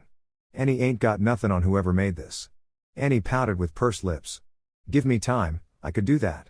She argued sternly as Percy chuckled lightly at her slightly bruised pride. She was probably related to whoever made this, said Talia, pointing out the hole in his statement. It's possible. Athena mused. True that ow. Naruto stumbled back after colliding with a large tower of brown boxes that tumbled to the ground. He winced and immediately began to pick them up. Sorry about that, man. I wasn't paying attention to where I was going. I could tell, Uzumaki. Naruto looked up at the amused voice and was surprised to see the UPS-clad Hermes grinning down at him. Hermes cheered. Cameo for the win. He hollered with a pumped fist. The god of messengers laughed at his nephew's surprised face before snapping his fingers, the packages restacking themselves on his dolly. No worries, Uzumaki. There was nothing breakable in there, I think. How professional. Hephaestus snarked. Hey, I'm a busy god. Hermes argued weakly along with a pout. Uncle Herm? What are you doing here? Said Naruto. My job, what else? Said Hermes with a shrug. Had to make a couple of drop-offs and pickups here. At a casino? Said Talia. Her voice was full of disbelief. Hey, Hermes cried out, the shipping business in Vegas is huge. He informed, how do you think they get all that foreign food? Or equipment for the machines, He asked. Well duh, how else was I going to regain all that money you stole from me? Said Hermes as he gave a pointed glare to Naruto. Hermes winced as the other gods laughed at him. I didn't steal it from you. You lost a bet, said Naruto as he defended himself. Shouting at a UPS guy about stealing something in Vegas inside a hotel. How low you have fallen, Naruto, said Hermes. His arms were crossed and he shook his head in disappointment. I have half a mind to just call for security. You are so evil. Apollo snickered to his brother. It's a gift. Hermes shrugged. I bet you. Naruto failed to find the appropriate way to react. Talia couldn't repress the snicker at her boyfriend's outwitting and Hermes gave a few chuckles. Oh, take a joke, kid. Look, I know why you're here, said Hermes. The package you're looking for was just delivered to the main vault. Go in through the casino and take a left once you get there. The god pulled his dolly back and rolled around them. Wish I could help you more, kid, but I've got stuff to do. Sadly true. Thanks anyway, Uncle Herm, said Naruto. He rubbed his head and gave a smile to his girlfriend. For a second there I really thought he was going to lay into me for the bet. Looks like Taiki smiles on you again, Whiskers, said Talia with a small smirk. It's because I'm so irresistible. True. Aphrodite smiled, getting Artemis to shake her head. Ah come on Arte, the kid's right, Apollo said with a wolfish smile. I wonder where he gets it from? Artemis mocked the looks. Well, clearly me. No, his arrogance. Ouch. Harsh, sis, real harsh. Humble, too. Ha ha ha. Ladies and gentlemen, Talia. The goddess of comedy. Well, she is immortal now. Percy snarked, getting Annabeth to giggle. Aw shut it you too. Talia scowled, like she would want a title like that. Just shut up and lead me to the casino. He gave her a confused glance and she returned it with one of her own. You do know where the casino is, right Whiskers? I researched the strip, I never came here, said Naruto. He shrugged. Your guess is as good as mine. Wonderful. It's not the end of the world, Talia-chan, said Naruto with a roll of his eyes. Let's just go ask the front desk. The most simplest of answers, for the biggest of problems, said Leo. Apollo smirked and made a mental note of that line, thinking it would be better as a sexual joke.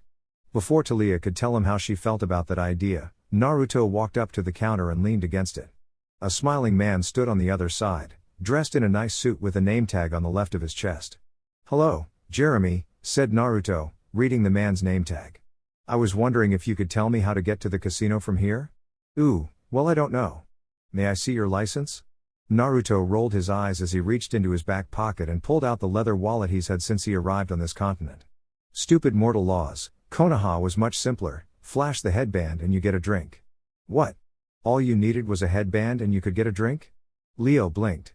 Didn't he have one since he was, 12 years old? Piper thought back. I would like to visit this village, said Mr. D. Get in line, said Ares. Not that he ever did, but more than once he had to tap the plate on his head in order to get into some of the red light districts that Uro-Senin tried to lose him in. Artemis scowled, and this is the man that taught him? Who taught your mortal self? She asked with disgust to her brother. It was a sentiment that Talia shared. Seems so, Apollo said with a failing smile at his sister's angry look. He gave the man his ID and then waited for the appropriate amount of time, as in, longer than he should have had to wait, for the clerk to run his ID through the usual procedures. Check photograph, check for laminations, double check the date on the card, etc. Naruto forced a grin as he took his ID back and returned his wallet to its rightful place. Go right, and take the first hall on the left. You'll see a set of double doors and there you are, said Jeremy. Thanks, said Naruto with a believable smile. He turned around and walked back to Talia, who looked at him in surprise. So how'd you do that? Talia asked as Naruto led her towards the casino. Do what? Get the clerk to tell you where the casino was. I gave him my driver's license, no seriously. Honest to Olympus. How does that work? My ID says I was born in 1986. Just a simple ID and you act all suspicious? Hazel said in amusement to Talia.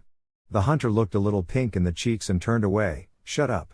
She pouted, she kinda agreed with her other. She had assumed he had done something. You're something else, Whiskers. Tell me something I don't know, Talia-chan. The couple entered the casino and started looking for something that screamed the vault is this way. Naruto and Talia began walking into the casino, passing blackjack, craps, roulette tables and slot machines as they did. Naruto's keen eye took notice of a man walking through a door to the far side. He nudged Talia and jerked his head in the direction and she nodded. They went to the door and looked around for anyone watching them before slipping into the door. NQ Mission Impossible theme, said Apollo. Or James Bond, said Leo. That too. The door led them to a marble hallway that they walked down, keeping an eye out for any more security guards. The hallway turned to the right at a sharp angle and Naruto stopped against the wall, pulling Talia with him. He peered around the corner and saw the man he saw before walking back in their direction. Uh-oh, said Nico. How's Ninja Boy getting you out of this one? We've got a guy coming our way, said Naruto quietly. Press yourself against the wall and hold my hand. Talia slipped her smaller hand into his and opened her mouth to ask what next when he shushed her. Naruto closed his eyes and concentrated. Bending the light around himself was easy. Bending the light around two people, not as simple. Yes it is. He's not you, Apollo. Artemis rolled her eyes. Well yeah, but he's got the old sun god in him. He should be able to do it. Only when he does that Helios form boost maybe. Hermes countered. True. Apollo conceded. Talia watched as her boyfriend slowly disappeared into the white wall and then looked down when she felt a warm tingling sensation in her hand. Her hand was becoming invisible. Then her arm vanished into the wall and she heard footsteps approach. She released a quiet yet sharp gasp as the warm feeling passed over her neck and up her face as well as going down her side and across her stomach. The footsteps grew louder and Talia felt her heartbeat increase at the suspense. Da-nu. Da-nu. Da-da-da-na da-nu da-nu ow. Leo's humming was cut off by a sharp jab from Nico. Breathe through your nose. Was the whispered advice Naruto gave her. Talia did and took a few deep breaths. She held it as the security guard rounded the corner, walking past them without a care in the world. They waited until he was a decent distance down the hall and then shimmied around the corner, breaking from the wall once they were both clear. They returned to the world of visibility with ease, becoming real once more. I miss my hat. Annabeth pouted, giving her mother a somewhat glare. Of course the goddess of wisdom paid it no mind. We can do that. Nico grinned along with Hazel, making Annabeth pout further. Well, Naruto began with a small smile, that was fun. Taliah only shook her head. They continued their trek down the hallway and ran into a large steel vault door. Naruto put his hand against it and frowned. This was too obvious. He ran his hand along the side of the vault until he touched the wall on his right, which rippled under his hand. Trick wall? Leo asked. I don't think so, Hazel said with narrowed eyes. Naruto looked at Taliah and she returned it, both of them surprised by this discovery. The blonde demigod moved his hand to the wall adjacent to the right of the vault and knocked on it. It was solid. He moved his hand back to the wall made of jello and rapped his knuckles on it, getting no sound. Only ripples. Naruto took a deep breath and plunged his hand deeper into the false wall.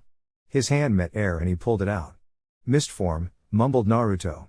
Taliah gave him a confused look that prompted Naruto to explain himself.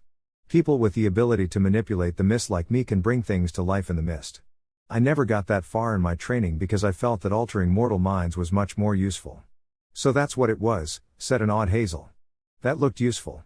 Hecate must really want to finish her lessons, said Helios, an audible smirk on his face. No doubt. Apollo smirked, bet she wants it to be real personal. He laughed knowingly along with some of his brothers. His sisters just rolled their eyes. Taliah seemed even less amused. Quiet, Naruto thought with a frown as he ran his hand over the wall. Whoever put this here didn't want humans to even acknowledge it, which was why we didn't notice it until I touched it. My chakra and own affinity for the mist must have caused it to falter. So who put it here? Asked Taliah. We're going to find out, said Naruto with a frown. He reached down and took Taliah's hand as he walked through with her. They came out of the mist form wall to another hallway similar to the last. With annoyed groans, they began their trek down the halls once again. That is until they came across two large bronze doors adorned with doves. Well, we know whose door that belongs to. Piper quipped dryly. Oh come now honey, no need to be so droll. Her mother waved off, looking onto the story. Well I'll be damned, said Naruto. Aphrodite's temple. They pushed the doors open and walked in. The temple was filled to the brim with statues depicting Aphrodite and various other lovers in an embrace. The goddess of love just smiled shamelessly at that. But what got the two demigods' attentions was the white bow hanging from the far wall. Finally, said Taliah in relief. Naruto shared a grin with her. Who knew that finding a hidden bow would take so long? Naruto and Taliah walked over to the bow, Naruto reaching out to grab hold of it, when it vanished. Trap. All the demigods frowned. What the? Bravo, Uzumaki, said a familiar voice that caused the two demigods to spin on their heels. From the open doors stepped in Hermes, in all his brown short-clad glory, his hands clapping slowly and a strange smile on his face. Bravo! You found Eros' bow, little demigods. Hermes? Said the whole chamber in surprise as the god in question blinked. Uncle Herm? Naruto asked, his eyes narrowing as his brows furrowed in confusion. You took Eros' bow? Why of course, said Hermes. I've been slacking off in my mischief that I figured it was about time to remind everyone that I was the god of thieves. Wow, I did good this time. The god of thieves mused aloud, stealing that bow on the holiday of its owner. Bravo other me. Hermes. What? Dite, it's like I told Arte, you've got to give credit where credit is due. The messenger god answered. So you took it from Ares, is that it? Said Taliah. I did. And he was so willing to give me his son's bow, said Hermes. Give you the bow? Said Naruto as his brows furrowed. I thought you took it. Such a smart boy, Hermes laughed at him. My, the years do make you blind, but that doesn't mean you're deaf, does it Uzumaki? And here I thought you hadn't regained everything. Though I suppose it really isn't fair considering your current handicap. Shit, you acting all evil, it looks weird. Ares pointed out honestly. It kind of was in the other god's opinion. Hermes shrugged, he didn't even know what was going through his other's head. What handicap? The one where you think you are a demigod, said Hermes. Where you deny your past as the Titan of the Sun. We still don't have a name for what he is yet. Athena pointed out. I don't think that's Hermes, Whiskers, said Taliah as she reached for her spear. Ooh, plot twist. Apollo hummed. Excellent call Taliah. While Hermes enjoys his pranks, even he wouldn't do it on a holiday. Artemis nodded, getting Taliah to beam for her other. Hermes rubbed his chin, this is true, he agreed. The real Hermes had thought it was amazing that the old Titan god had become a demigod. This Hermes was accusing Naruto of being a false identity. That was two very different opinions, even for a god. Again, true. Clever, girl. You always did have an attraction to smart and pretty ones, Uzumaki. A bit too much. Talia muttered. Jason asked her with a look. Nothing. She waved off. Hermes grinned and brought his left hand above his head and slowly lowered it. Let me slip into something more comfortable. Hermes became shorter, his body changing from a man's to a woman's as it did. The UPS standard uniform became a dark silk dress and Hermes' hair changed from a white blonde to a pitch black with threads of gold laced within, the eyes of the imposter becoming a piercing emerald green. A small grin spread across the woman's beautiful face. Percy and Annabeth gaped at the picture. Hikari? Said Naruto quietly. He shook his head and pulled out his bow. No, you're not Hikari. She doesn't hide herself from me. Thanks for the reminder, Whiskers, said Talia with a glower that her boyfriend sheepishly shrugged at. So jealous, Piper gushed a bit, giggling. Talia glowered, matching her other. What about Drew?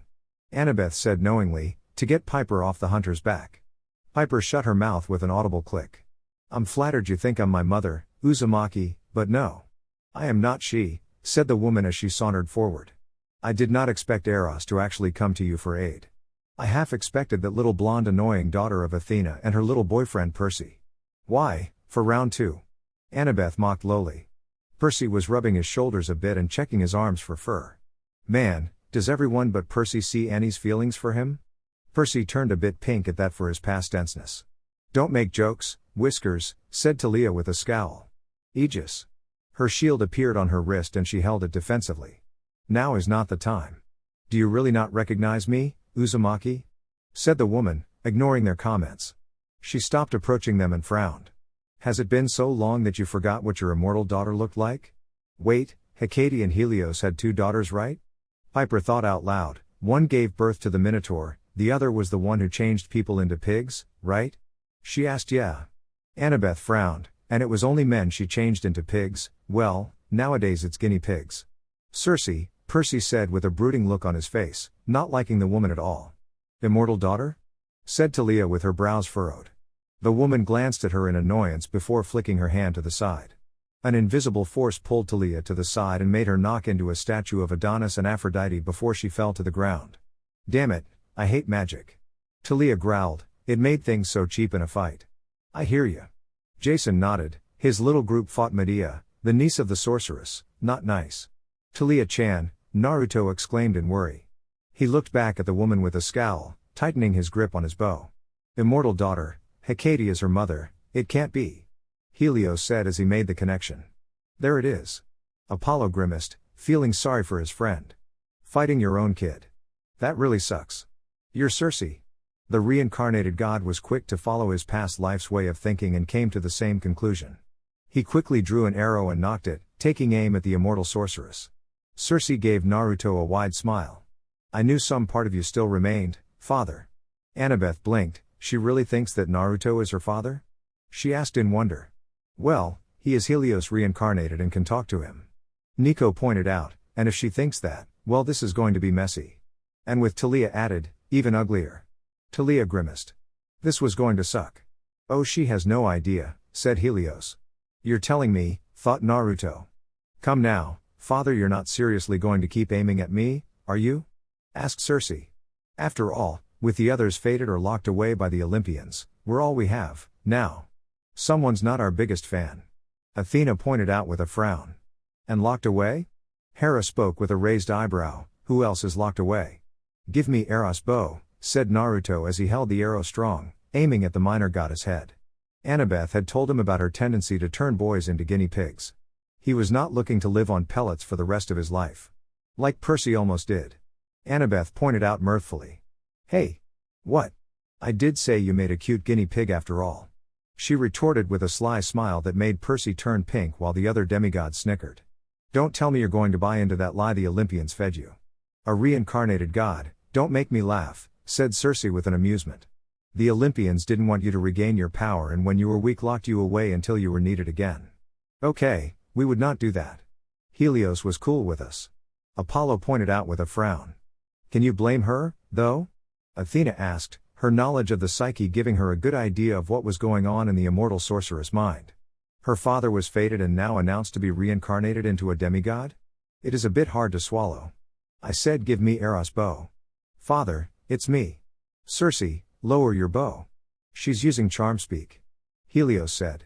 She must have used charm speak to get the bow from Ares, which explains why that lug could give us a puzzling tip. Now that makes much more sense. Athena spoke as Ares burned with a frown on his face. Aphrodite scowled. Oh, of course you would fall for that. Hey! She planted it when she took the bow from him. This whole thing has been a trap to get to us. Called it. All the demigods said as one. I think she's more into getting to you, Helios. Naruto thought back. He had felt the influence seep over him and quickly began to fluctuate his chakra. As long as she had charm speak to use, he was limited on jutsu. Primarily down to the Rasengan and Hiraishin, and the second one didn't count as a jutsu since it became a divine blessing. So he has a counter to charm speak? Jason blinked in surprise. Sounds useful, he stated. For what? Piper asked with a playful glare. Nothing. Thought so. Whipped, Talia whispered to her brother, whose ears burned red. Lower your bow, father, said Cersei softly as she put her hand on the weapon. And help the right side in the upcoming war. Shit, she's recruiting. Ares blanched. While he would love to fight the kid, him being on the other side would suck since he could destroy the demigods in waves. Naruto took a step back and jammed the arrowhead in her face, startling the immortal sorceress with the action. That has to hurt. Piper frowned. Cersei saw her father, and Naruto doing that just plain had to sting. His sun-filled blue eyes narrowed as they met her piercing green. Give me Eros' bow. If that's the way you want it to be, father, then so be it, said Cersei with a frown. She stepped away from him, walking while still facing him towards the bronze doors. A small smile curled at her lips. You may have found this temple, but you didn't bother checking for other mist-form walls, did you? Oh, that's clever, said Hazel. Naruto didn't have time to ask what she meant, as she snapped her fingers and the doors flew open. Walking in from behind Cersei was a monster that he had yet to face, but his little sister had said Percy had almost died against it. The Chimera, if only you finished it off, Nico said, having heard the story. Hey, I was new to this, Percy argued with a frown, only had like 2 weeks of training. A beast with a lion's head, a blood-colored mane, the body of a goat and a 10-foot-long tail with the head of a snake. Naruto screamed. The Chimera sent a burst of fire his way and Naruto used his ability to walk on walls to retreat to the sanctuary of a marble wall. Let it be known that Naruto wasn't afraid of snakes, no. He just hated them with a passion. Here. Apollo and Artemis agreed while they both sent a distasteful look to Hera, who pointedly ignored her stepchildren. Being eaten by a snake nearly 80 feet in length left its psychiatric scars, who knew? He was eaten by a giant snake. Hazel balked. I'd hate them too if that happened to me. Leo shuddered. That poor kid, said Apollo. Artemis had a look of pity on her face. Die snake, die. Naruto shot arrow after arrow at the tail of the Chimera, ignoring the fire-spewing head or any other lethal targets such as Cersei, who was watching this with interest. The arrows missed as the serpentine tail swerved out of the way with a hiss. Apollo face-palmed. Oh, he was embarrassed for his kid as the demigods laughed along with some of the gods. Naruto. Die. Oh, this is ridiculous. Vile monster. Die already. Indiana Jones anybody? Leo asked with an impish grin. Naruto Uzumaki. Snap out of it. Gotta kill the snake, said Naruto. It's like he's possessed. Percy gaped in awe at the single-minded tunnel vision Naruto had for killing snakes. He pulled another arrow out and flicked the end of the nock. The quad-edged triangular arrowhead whirred before it split open into an X shape.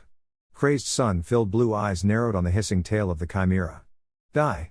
He released the arrow and watched with satisfaction on his face as it flew. The tail of the Chimera hissed once again and opened its mouth to spew some acid when the arrow finally reached its target. The top of the snake's head was ripped off, portions of the back of the tail being pulled along with it and causing acid to spew in Cersei's direction. Good hit.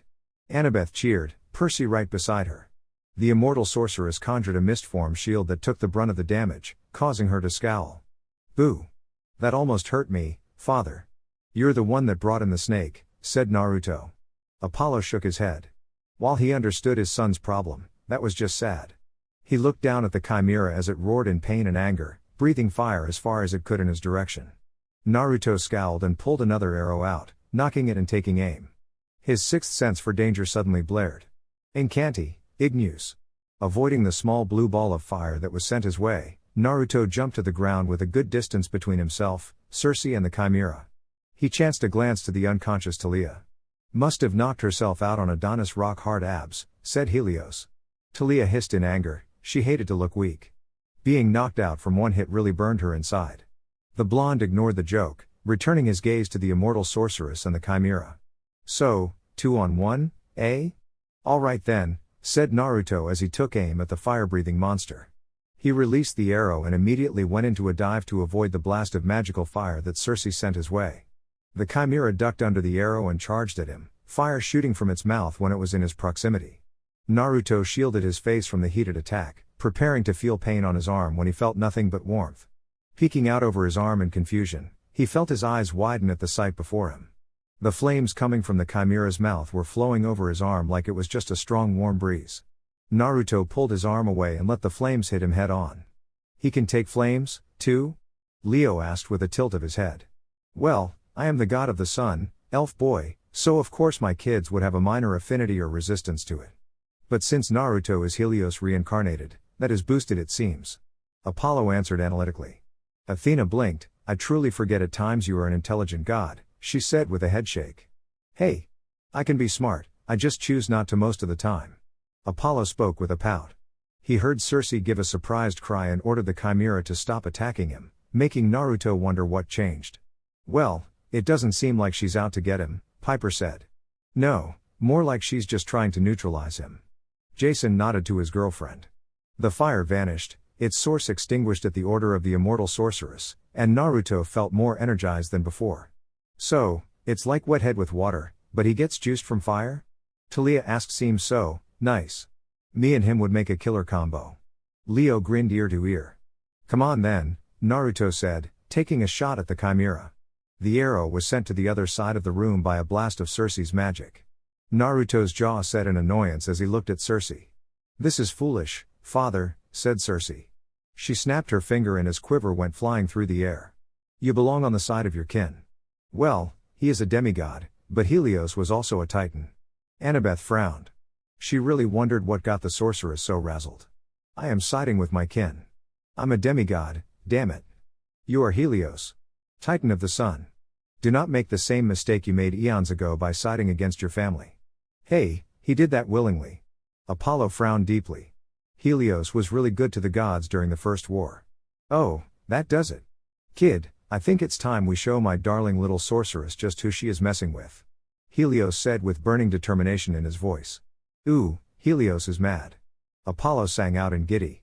Yes, this would prove to be interesting. Artemis mused. You said it, Helios, said Naruto with a grin. He rose to his full height and tightened his grip on the bow in his hand. His eyes narrowed as his grin widened. Let's light it up. Pure golden light filled Aphrodite's temple beneath Paris, Las Vegas as Naruto was engulfed in flames, causing Cersei to shield her eyes at the intensity of the light. The blue Greek markings spread from his chest to his shoulders and then down his arms to the back of his hands. A long trail of markings went down either leg while Naruto gained a gleaming blue symbol of Olympus on his forehead. What is this? Said Cersei as her hands lowered from shielding her face. She took a step back in worry as she felt her father's power wash over her. Father, have you returned to us? Well, yes, but not the way you wanted him to, Demeter said with a shake of her head. Naruto's answer was for his eyes to snap open, two small blue suns floating in golden orbs locking on Cersei's green eyes once again. This time, he wasn't afraid to play dirty. Naruto didn't even draw an arrow, using his bow as a staff to bat away the chimera as it pounced at him. The heavy monster shattered through a statue of Ares and Aphrodite. Little punk. Ares frowned with crossed arms. He turned to glare at his laughing crippled brother. Whoops, said the dual-voiced demigod.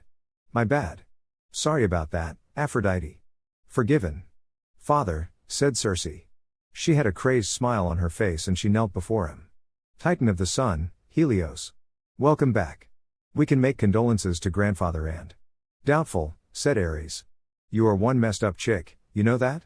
Cersei looked up in confusion, allowing Naruto to grip one end of his bow and swing upwards, cracking a blow at her chin and making the immortal sorceress fly back into a pillar. Winces went around the throne room, even Annabeth kinda felt sorry for her. Naruto looked at his bow and back at the groaning mystic with a grin. Q, you're about to miss out on some seriously fun times, said Naruto as he walked forward. Cersei panted and pushed herself to her feet, locking her furious green eyes on him in a glare. Your stubborn father, I'll give you that. But if violence will remind you of who you are, then so be it, she said. She extended her hand in his direction. Incanti, fulmine. Lightning magic? Percy grimaced. Great, at least he didn't have to deal with that. A small bolt of lightning shot from her hand at the glowing demigod. Naruto used his bow like a baseball bat, hitting the magical blast to the side where it struck a pillar. Fulmine. Would you knock it off? Aphrodite is going to be pissed if we destroy this place, said Naruto as he batted the bolt to the side. Kind of true. Last thing I need is for her to mess with my relationship with Talia-chan. Well, I wouldn't go that far. The goddess of love admitted with a grumble. Their relationship was far too much fun to watch. Incanti, fulmine multa. Naruto found himself on the defensive as many lightning bolts, almost dancing as he batted the mystical attacks away. The glowing demigod began walking forward, deflecting Circe's frantically increasing magic attacks with his golden bow. Swing batter, batter swing, Leo called out in an announcer voice, getting some laughs. Behind him, Talia began to stir. Finally. Get in there, me. The hunter rooted. She pushed herself to her knees with a groan and looked up to see her boyfriend in his glowing form. The sound of something shifting gained her attention, and Talia looked to see a monster she recognized from her class at camp as the Chimera getting up onto the debris-covered podium where a statue of Ares and Aphrodite used to rest. As the Chimera prepared to pounce, Talia followed its gaze and scowled as she realized it was going to attack Naruto.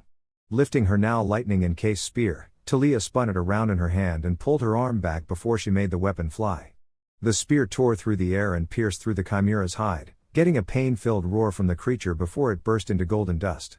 And in one hit. Who's good? Talia crowed and turned to Percy, a shit-eating grin on her face.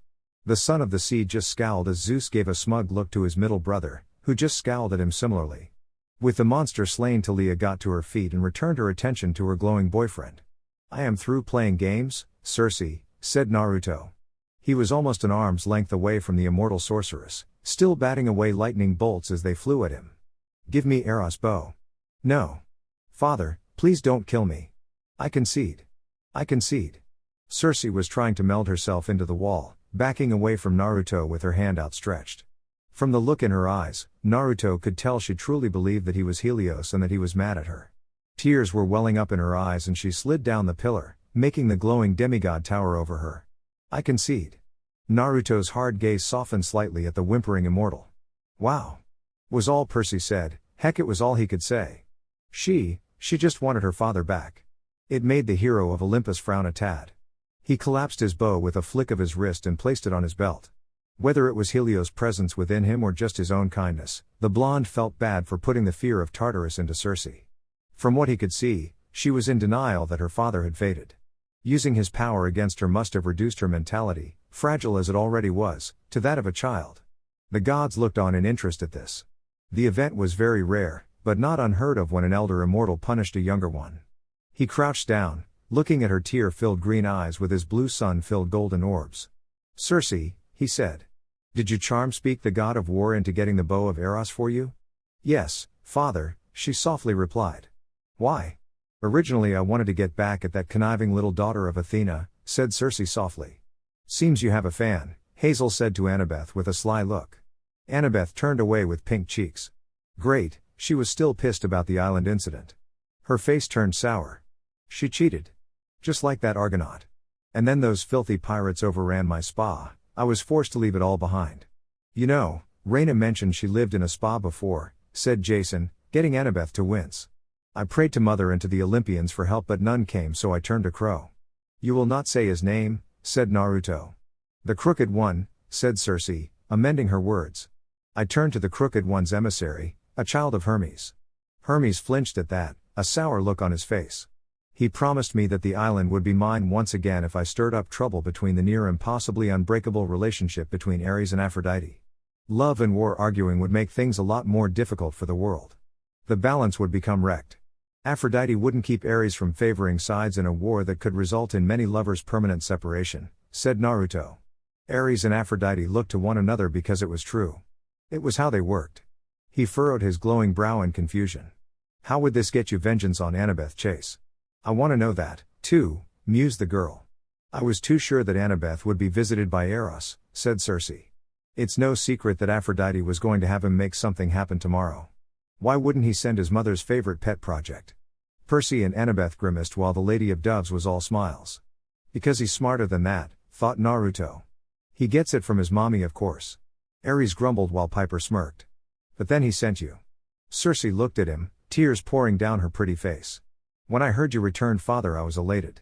When I discovered that Eros sent you instead of Annabeth, I knew that I had to turn you over to our side. Your power would help me regain my island. Please, father, please help me. Please. She sounds like a whiny child. Jason pointed out with a frown. Well, the reincarnation of her father is before her, so of course she would act somewhat childish. Hera pointed out to her alternate forms champion. Stop begging, said Naruto. I've heard enough. Give me Eros' bow, Cersei, and I will not kill you for betraying Olympus. Cersei looked as though she had been slapped. Ouch, okay, that had to hurt more than any hit. Percy admitted in a sad tone. If he ever heard his father say that, he would be somewhat broken inside after he had gotten to know him. Shakily, she snapped her fingers and Eros' bow appeared next to them. It was white, nearly as long as Naruto's own bow, but much wider at the part of the limbs near the grip, making each white limb look like a stretched out heart. Naruto looked at the bow and then back to Cersei. She had a look of fear. Run away from this fight, Cersei, said Naruto. Run away and never come back until it is done. Do not go back to the emissary, do not pray to the Olympians, for they have heard every word spoken here. How? We are in one of Aphrodite's temples, said Naruto. Do you really think that she could, let alone would, keep it a secret? Guilty, Aphrodite said shamelessly, that is some juicy gossip. Cersei said nothing at that, merely looking at his unique eyes.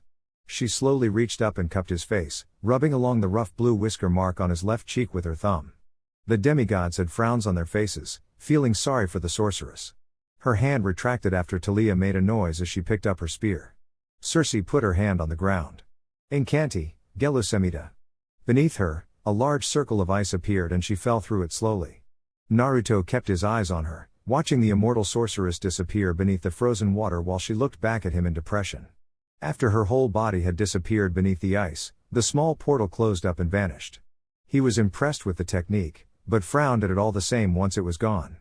It brought up the unpleasant memory of Haku and her death. Naruto grabbed Eros' bow, looking at it with a frown as his golden flame died out, and stood up.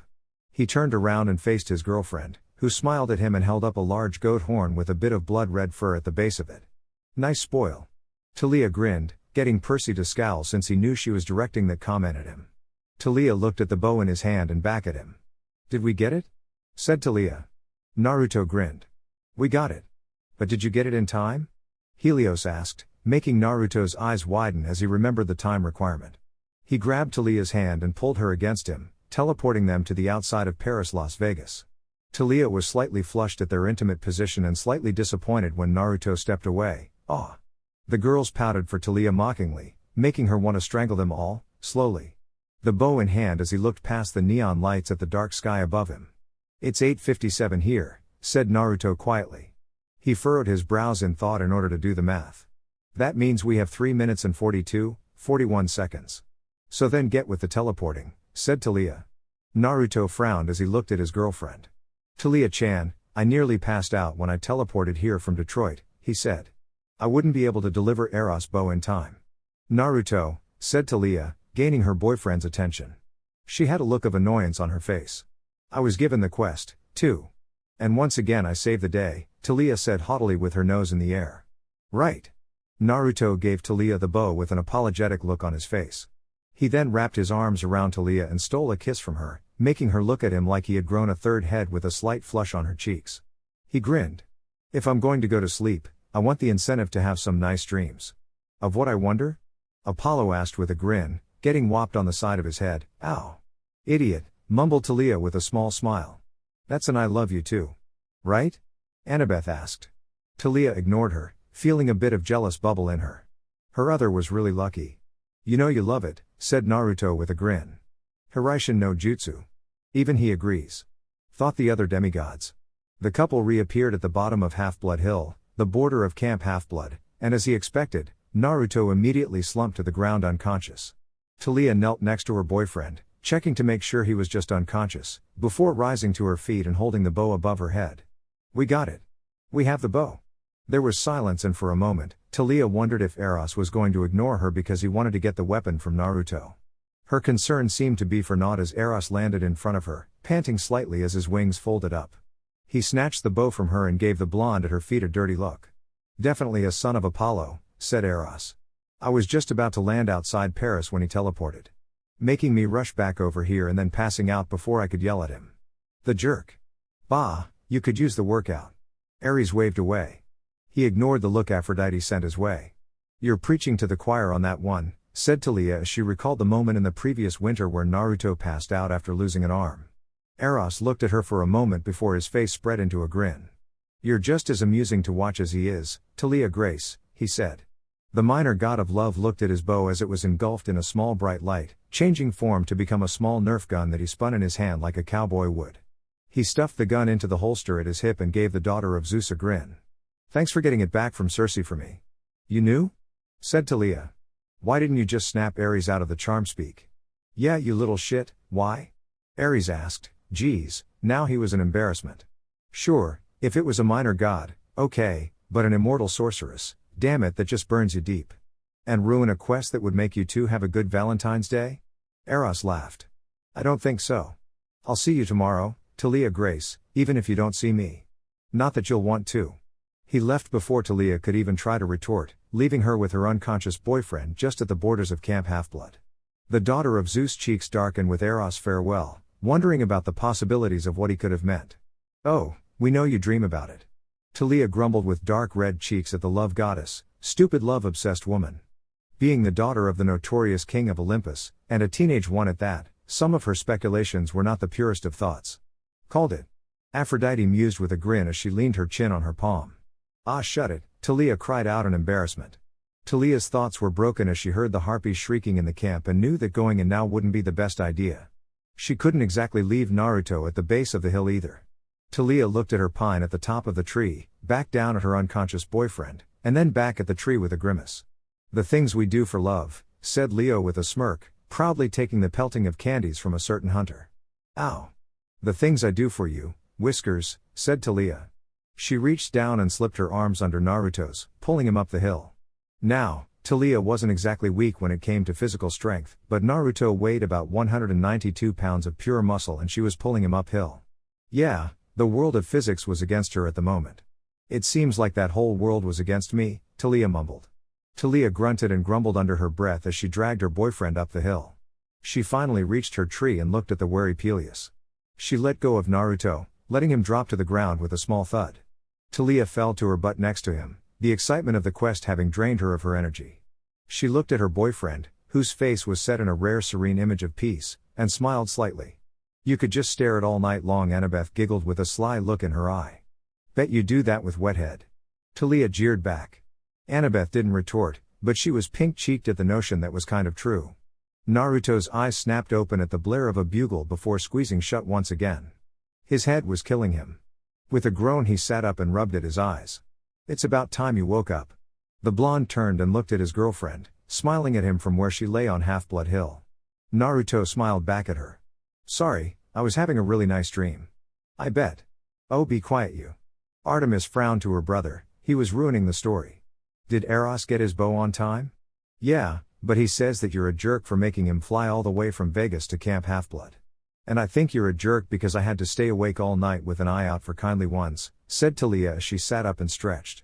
She winced and rubbed at her back. "All I want to do is lay down in my bed and get some more sleep. Hitting a stone statue and then sleeping in the dirt sucks." The demigods nodded in agreement. There was nothing they liked more than getting some peaceful rest in a bed after a strain-filled quest. "That," Naruto began as he reached out and took her hand in his, "sounds like a great idea." They smiled at each other before standing up from their makeshift bed. Their hands were intertwined as they walked into camp, ignoring the world around them. Naruto and Talia made a beeline for cabin 1, with the daughter of Zeus pushing the door open as soon as they got there. Talia tried to rush in but met resistance as her still intertwined hand met resistance. She turned and looked at her boyfriend, rolling her eyes as he bowed his head and asked for entry. Talia tightened her grip on Naruto's hand and pulled him inside, the bronze door to the cabin slamming shut behind them and causing a few rumors to spread throughout the year-rounders that saw them. Some whistles went off, making Talia's face burn brightly at the insinuation. Boy was Cabin 10 thrilled to hear about that scene later that day. Jerks. Talia grumbled. Naruto followed his girlfriend tiredly through the cabin, both of them nearly crying in joy at the sight of Talia's bed as they got to the bedroom. They kicked their shoes off and tossed their jackets to different sides of the room before the couple climbed onto the bed, collapsing on it with a content sigh. "It's the memory foam mattress, isn't it?" Hermes said. He just couldn't resist. Naruto snorted as he thought of something. "You know, we should be ready to be teased tomorrow or asked about oh." Talia was already asleep, her eyes shut and soft snores leaving her mouth. The blonde demigod let a warm smile cross at his face. He reached over and rubbed the back of his index finger against Talia's cheek. "Seems like someone likes your sleeping face, too." Piper quipped. Talia wanted to give the same retort she had given Annabeth, but knew Piper would just smile at it. So she didn't even bother. She did feel her cheeks heat up a tad. He couldn't have done this quest without her, looking too deep into things and overlooking the simplest of titles. Sure, he figured out the end destination, but it was always after something the daughter of Zeus had said. Damn right, light bulb. Talia grinned with crossed arms. Naruto would have told her how grateful he was to have her at his side and how important she was to him. For now Naruto was content to watch her sleep, his eyes looking at her with adoration and the beginnings of love. The goddesses and demigoddesses cooed at that, as Talia felt a smile tug to her face. Yeah, she was really lucky to have someone like him. Happy Valentine's Day, Talia-chan. And that is the end of that, said Hestia, closing the small book with a serene smile on her face. Helios was not as annoying in this one, much to her pleasure. I can honestly say that this is one of the best stories I've ever read, said Apollo. He then furrowed his brows. Though I wonder, who keeps sending this to us?